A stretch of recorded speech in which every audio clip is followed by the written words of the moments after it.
بسم اللہ الرحمن الرحیم۔ السلام علیکم، کیسے ہیں آپ سب؟ امید ہے کہ آپ سب خیریت سے ہوں گے۔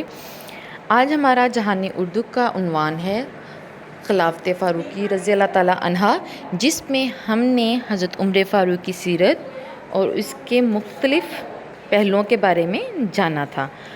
ہم نے اس کے الفاظ، معنی، جملے اور املا کے الفاظ کر لیے تھے۔ آج ہم نے کرنے ہیں سوال جواب۔ آپ اپنی کتاب ساتھ ہی کھول لیجئے گا۔ صفحہ نمبر 22 پر آپ کے سوالات لکھے ہوئے ہیں اور جوابات آپ کی اسکرین پر موجود ہیں۔ جی، سب سے پہلا سوال ہے، خلافت فاروقی رضی اللہ تعالیٰ عنہ میں اس سرے سے اس سرے تک چھایا ہوا تھا۔ جواب ہے، خلافت فاروقی میں اس سرے سے اس سرے تک امن و امان، سکون اور اطمینان چھایا ہوا تھا۔ اس کے ساتھ ہی سوال نمبر 2 ہے، خلافت فاروقی کی سب سے بڑی خصوصیت کیا تھی؟ نمبر 2، خلافت فاروقی کی سب سے بڑی خصوصیت یہ تھی کہ آئینی حکومت میں شاہ و گدا، یعنی کہ جو فقیر تھے، شریف و رذیل اور جو بہت ہی زیادہ معصوم اور کمینے لوگ تھے، عزیز و بیگانہ، سب کا ایک رتبہ تھا۔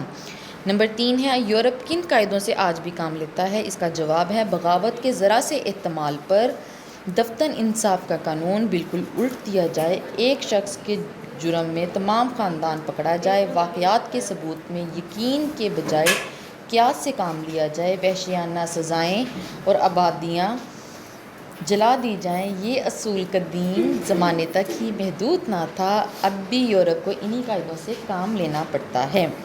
اس کے ساتھ ہی سوال نمبر 4 ہے، خلافت فاروقی رضی اللہ تعالیٰ عنہ میں کس سے تجاوز نہیں ہو سکتا تھا؟ نمبر 4 ہے، خلافت فاروقی میں کبھی انصاف سے بال برابر بھی تجاوز نہیں ہو سکتا تھا۔ نمبر 5، حضرت عمر فاروق رضی اللہ تعالیٰ عنہ نے جبلہ کی شکایت سن کر کیا کہا؟ حضرت عمر رضی اللہ تعالیٰ عنہ نے جبلہ کی شکایت سن کر کہا کہ تم نے جو کچھ کیا اس کی سزا پائی۔ نمبر 6 ہے، اہل عرب کا لڑائیوں میں کیا شعار ہوتا ہے؟ جواب ہے، اہل عرب کا شعار تھا کہ لڑائیوں میں فقیر اپنے اپنے قبیلے کی جے پکارتے تھے۔ نمبر 7، تمام ملک پر حضرت عمر رضی اللہ تعالیٰ عنہ کے غیر امتیازانہ رویے کا کیا اثر ہوا؟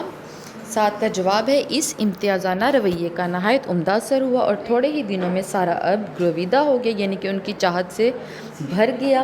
خواص میں بھی جو حق شناس تھے وہ روز بروز معترف ہوتے گئے۔ آپ نے ان سوالات کو اپنی کاپی پہ لکھ لینا ہے اور ان جوابات کو یاد کیجیے گا۔ اپنا بہت زیادہ خیال رکھیے گا۔ اللہ حافظ۔